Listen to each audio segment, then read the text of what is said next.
Hi and welcome to a very important section of this course where I will be walking you through 40 very important questions which appeared in my PMI-SP exam recently, and I believe you will have similar questions in concept to the 40 questions I will explain in this section.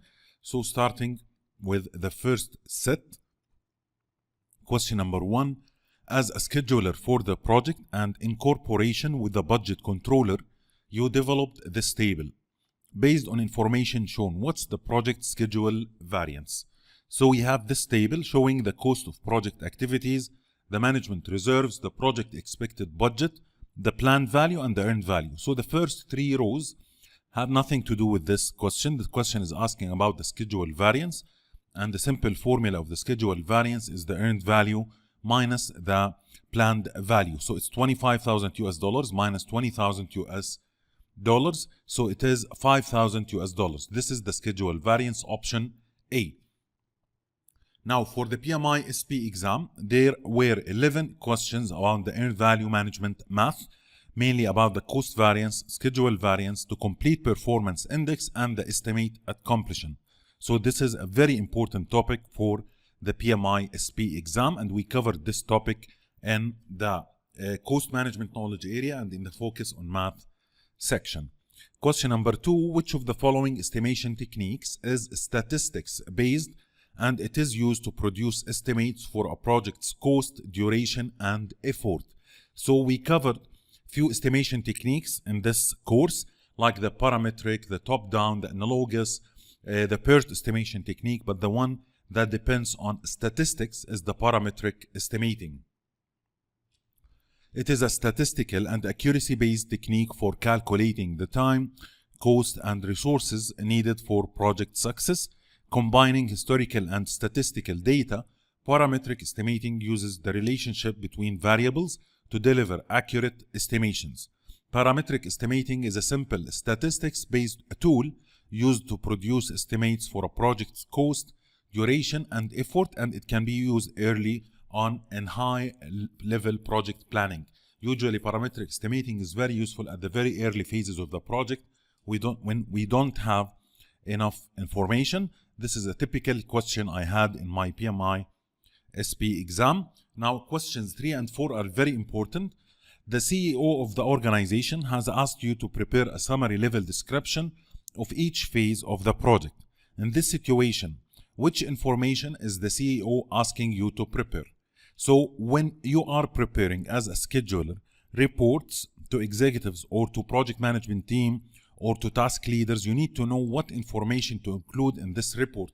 Now this table from the practice standard for scheduling includes a description of the report recipient and the content this recipient should receive. In the question, it's mentioned that this report is for the Chief Executive Officer or the CEO. So look here for the executive management and sponsor recipient column.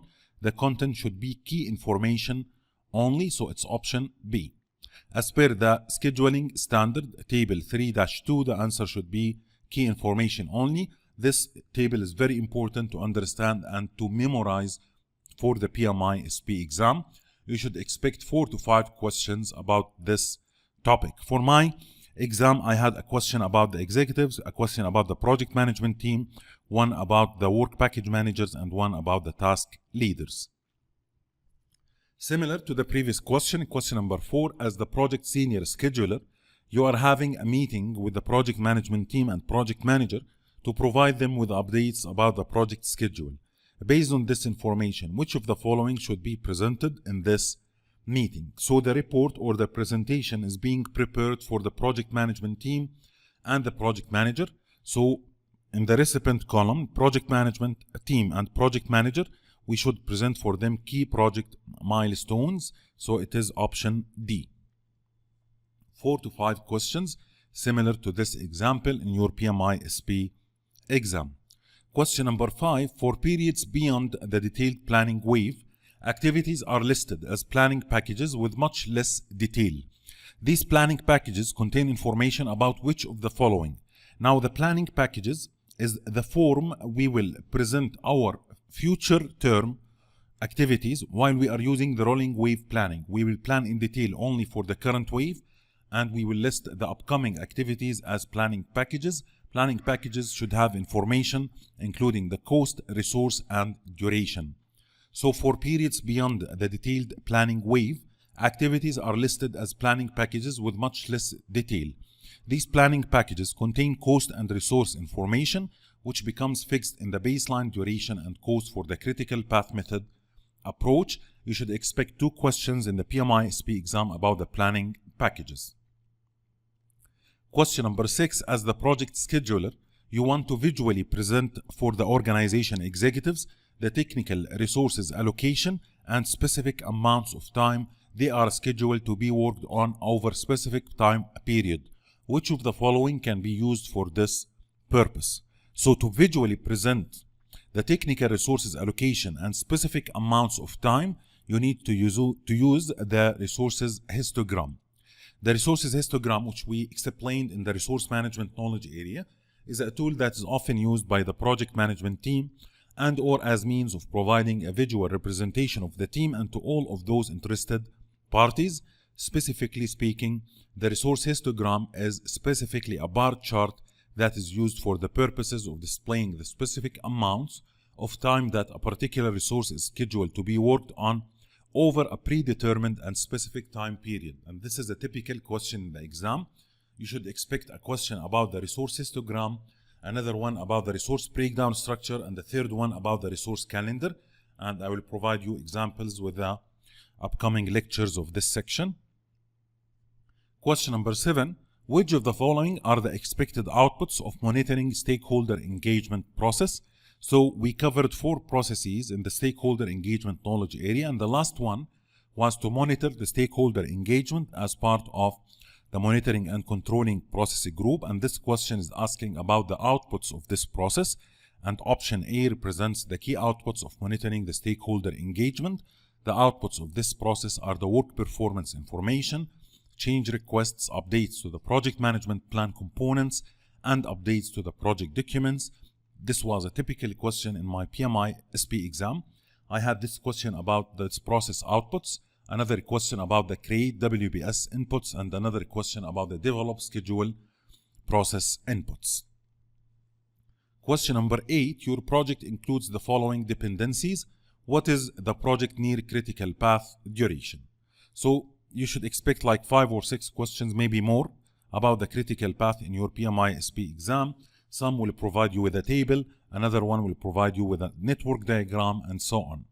For this example, they provided you with the activities and the dependencies with the duration of each activity, and you need to draw the project network diagram. Now, after drawing the network diagram, you will determine how many paths available on this network diagram, and in our example, there are 6 paths.